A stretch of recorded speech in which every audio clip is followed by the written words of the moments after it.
Battlefield 6 knuser Call of Duty. Vi skal reagere til en video fra Jack Fraggs. Den heter Battlefield 6 Just Beat Call of Duty. Jeg er veldig nysgjerrig på hva Jack Fraggs har å si om Battlefield 6, også compared to Call of Duty, så vi skal reagere til den. Hvis du vil se flere reaction-videoer eller videoer generelt på kanalen, gjerne trykk en tommel opp, gjerne abonner hvis du er ny.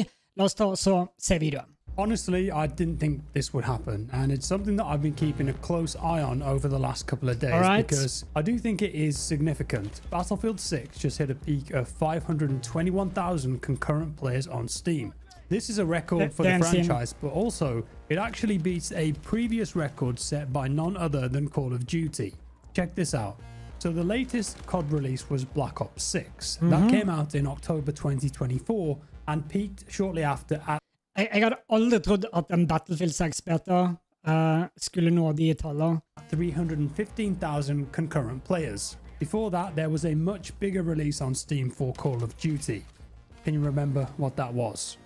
It was when Warzone 2 came out, November 2022, reaching 491,000 concurrent players. Impressive. Battlefield 6, though, as I mentioned, tops both of those peaks at 521,000, and that's no easy feat. Obviously, this isn't a like-for-like comparison, although keep in mind that the COD launcher on Steam is made up of multiple COD games.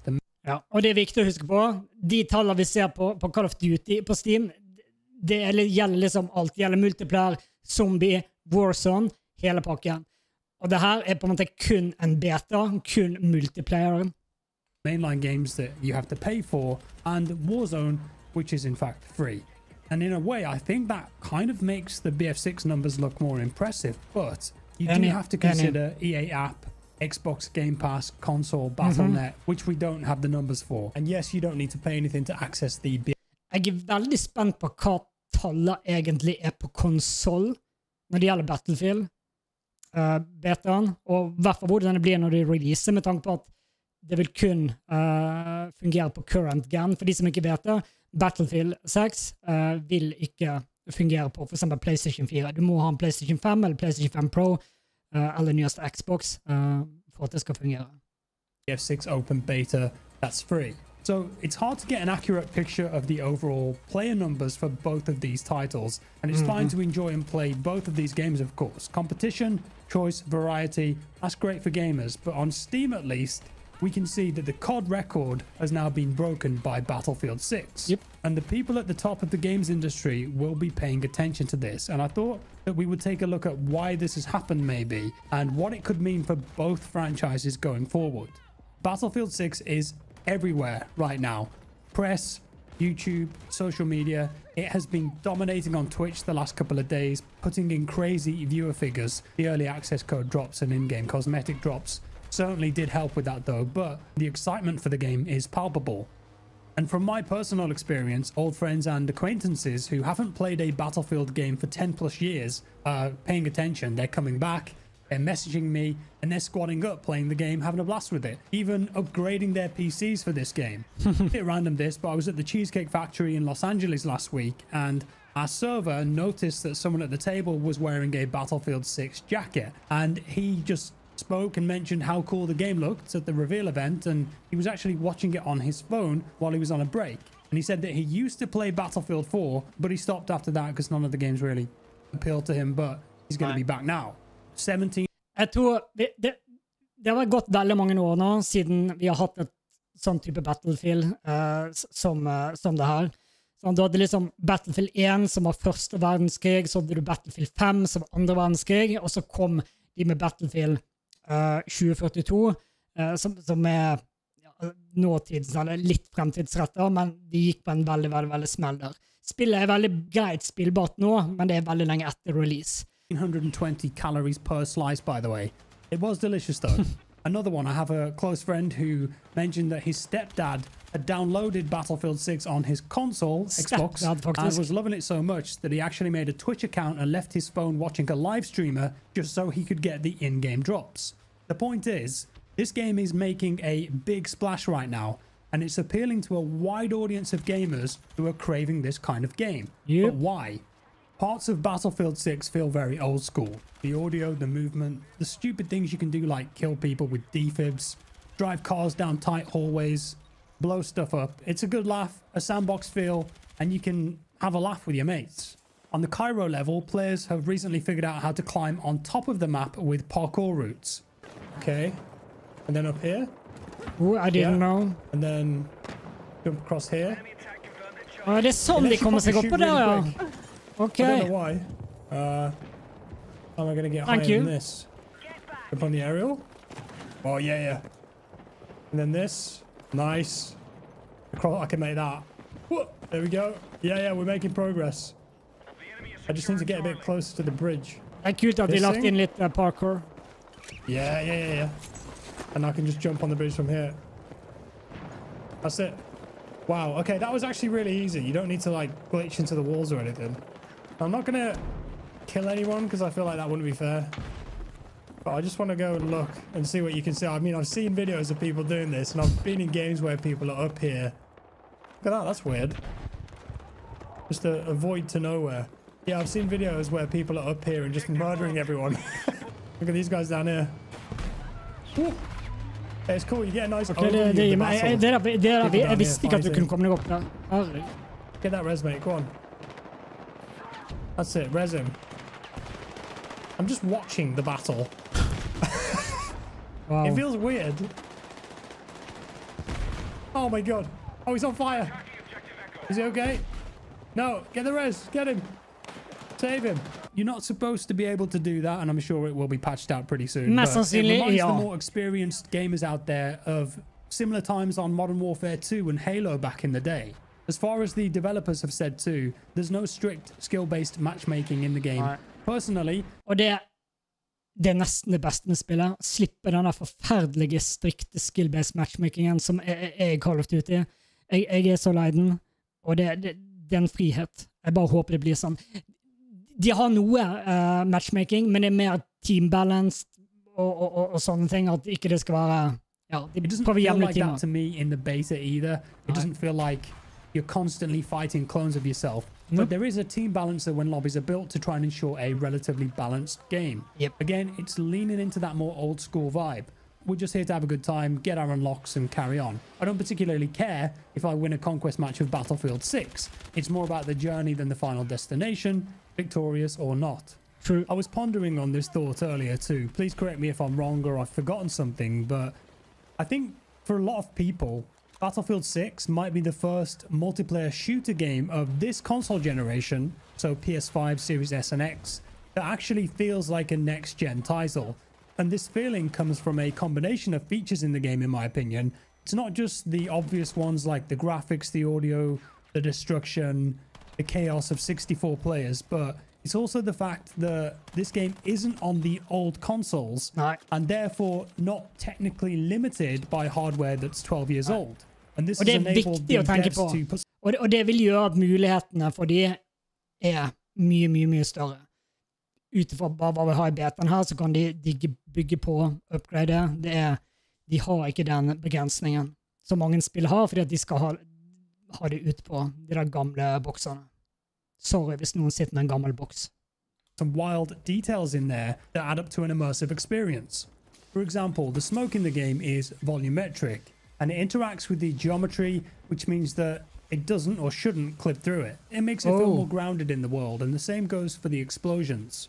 Check this out, if you're near a window or glass and it shatters, the shattered glass particles actually interact with your gun and have physics on them. Wow. So when you move... Det der er detaljer jeg ikke... Det er sånne ting jeg ikke tenker over selv når jeg spiller, for jeg er så opptatt med alt annet. They're shaken off. On Liberation Peak, you can actually see your soldier's breath on the bottom center of the screen because you're in a colder environment. The game has dynamic lights that can be shot or destroyed, which then changes the interior lighting. So you could legitimately use this Splinter Cell style tactic to gain an advantage, hiding in the shadows. Another one here, the soldiers leave a blood trail when you're dragging and reviving them. In theory, you could follow this blood trail to locate an enemy squad if you were on the hunt. Spice pots and paint pots explode and change the environment based on whatever color was in them. Hydrants will spew out water when destroyed. Cookers will smoke and explode. Cars have multiple destruction zones on them. the tires, the doors, the windows, the engine. I could go on, but there are so many types of these physics interactions and micro details in the game that immerse you in the world on a conscious and subconscious. Og det verste er at med den type destruction og de detaljene der, hvor insane bra spillet kjører for å være en beta. Jeg hadde aldri trodd vi skulle oppleve en sånn Battlefield-beta med tanke på de tidligere betaene de har hatt. Så det er rett og slett imponerende. Level, and it gives the whole package that next-gen feeling that I was talking about. The only other multiplayer shooter game I felt that same feeling in over the last few years is Ark Raiders. The technical test for that ran from end of April to early May this year, and it surprised everyone with how good it was in terms of gameplay, but also on a technical level. I was addicted to that game for a week and excited to play it every single day. And yes, it's a bit of a different ballpark to Battlefield 6 with it being a third-person extraction shooter, but similar in how it won't be available on the old consoles. Well, and I do think that you can feel and experience the innovation in the game engine. Call of Duty, on the other hand, have announced that the new game Black Ops 7, speculated to release late October or November this year, will in fact be available on the old consoles, PS4 and Xbox One. Yes, I understand that this totally makes business sense, as there will be millions of gamers out there who still main the old hardware, so they would... Men det er det eneste Activision tenker på, det er businessen. Det er mye viktigere at businessen er bra, eller at spillet er bra. Altså det gjør 100% mening. ...would be leaving hundreds of millions of dollars on the table if they didn't launch on those platforms, but I can't help but wonder how much this decision ends up stifling the growth and innovation in the Call of Duty franchise. The only time I really felt that generational leap with the COD games in recent memory was with Modern Warfare 2019, which actually felt like a game that had been planned and worked on tirelessly for years. Campaign i det spillet var bra. Det var så bra. That was light years ahead of what came before it, especially in terms of lighting, sound, and animation quality. And we can't forget that that same game and game engine was the platform that Warzone launched on. And when Warzone came out, there's no denying it was a huge success, an incredibly fun sandbox to play in, and it dominated thousands of hours of my time and many others' time during that 20 to 2021 period. Since that point though, it doesn't really feel like Call of Duty has moved on or evolved much. And I believe that that's one of the big reasons that many Call of Duty players, your average gamer, is looking at Battlefield 6 and going, you know what, that looks pretty fun. It looks fresh, it looks exciting. Not really played a game like that before. I'll give it a try in the open beta, see how I feel about it. If I like it a lot, maybe I'll pick it up in October when it releases. Call of Duty also has a massive identity problem now. I talked about this in depth in a video that I released back in January earlier this year, but I will briefly mention it now as I reckon it's a big reason that Battlefield 6 is looking appealing. COD used to have an aesthetic, a vibe. This is how it looked. If you've been gaming for a while, you'll remember this feeling from COD. Jeg husker det, og det er trist å tenke på. Det er rett og slett trist å tenke på hvordan det er blitt nå i forhold til hvordan det var. Som sagt, jeg er oppvokst med Call of Duty. Jeg har spilt alle Call of Duty-spillere som har kommet ut. Og det er trist å se hvor det har kommet. Moody, tactical, immersive. Call of Duty nowadays looks like this. Cartoon characters, animals, these things. Nicki Minaj. More than ever, this is damaging the brand. Of course. Yes, they are just skins, and many people are fine with this, but there are large crowds of the gaming audience in the first-person shooter space, especially in the middle-aged to older demographic, who see this and feel like the game isn't for them anymore, and they can't relate to it, so they don't play it. Det er klart, det er bare min mening.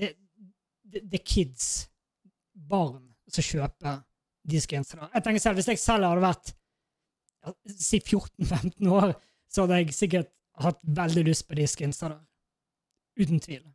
I'm not going to deny it. You don't buy it. The pre-order skins for Black Ops 7 leaked recently too. Og det er ikke det at jeg har ekstremt mye imot de skinsene, men jeg har bare noe imot de i det type spillet. Så jeg har selv spilt tusenvis av timer Fortnite, kanskje ikke tusenvis, og jeg har kjøpt skins der, men der føler jeg at det passer inn. Det er på en måte en cartoonish verden. Det passer inn. Men her, det passer ikke inn. It doesn't look like they're changing their strategy at all. And you put COD nowadays side by side to Battlefield 6 and the difference is stark. Battlefield 6 aesthetically, in the open beta at least, has real soldier skins, real looking environments, weapons, vehicles. This makes it relatable. It looks like the clips people see in the news.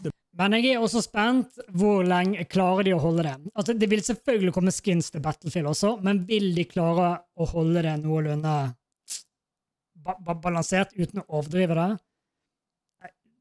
Det blir spennende å se.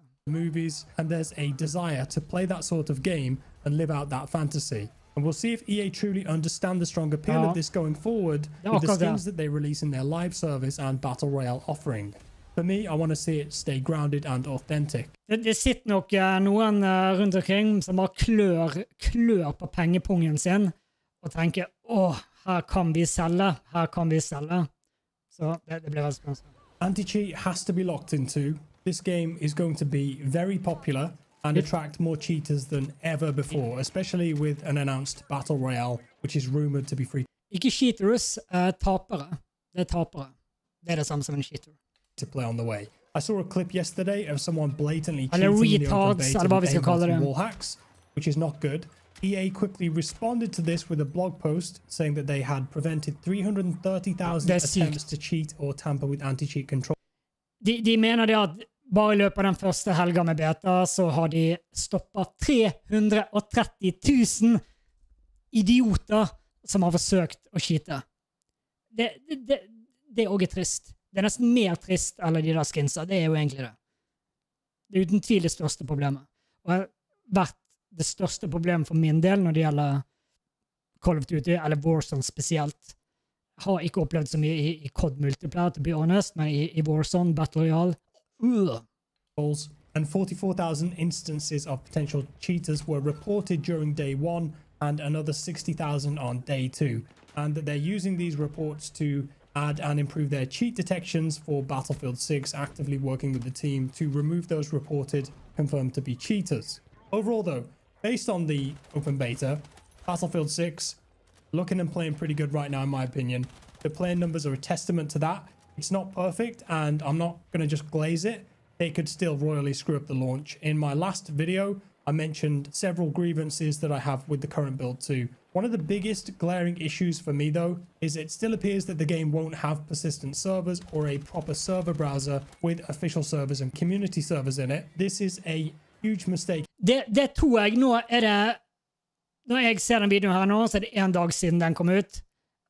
Men jeg mener bare for noen timer siden så jeg at det var bekreftet noe angående den launcher. Jeg skal ikke si 100% hva det var, men det var noe med at det skal komme en hybrid-type av det. Vi får bare vente og se, men jeg tror det kommer.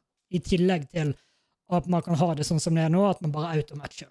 In my opinion, and it's not like they haven't had enough feedback on this for years now. Also, while I think the maps in the open beta are good and fun to play, my hope is that there are bigger all-out warfare maps in the base game and live service.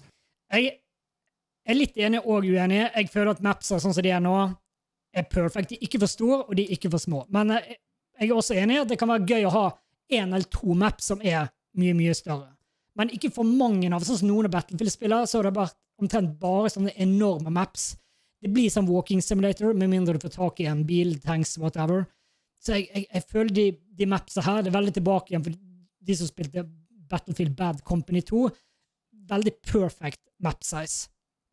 Og så har man også muligheten til å spille for eksempel vanlig team deathmatch eller domination, hvis man vil det. Da tar de en liten del av mappet for de som ikke er interessert i å spille med kjøretøy, og kun vil spille som en foot soldier, for å si det sånn, men også på et mindre map. So we have variation to play with that Battlefield sandbox feel. They're ticking a lot of boxes for sure, and I reckon the open beta will have record-breaking player numbers overall for EA, probably the most successful of all time, and they'll most likely release one of those fancy images with all the stats on it, how many people played, etc. Call of Duty will still be there though, despite the player numbers on Steam, and it will probably still be the best-selling game of the year, but perhaps this holiday season, more people than ever... Jeg sykt overrasket hvis det gjør det, men jeg vet ikke. Det er skremmende høye tall som, med tanke på players som fortsatt sitter på old gen-konsol. Så det kan være at de likevel når den rekorden på salg igjen. Det skulle ikke forundre meg. Never before we'll give Battlefield a shot. We'll see. They've got to stick the landing now.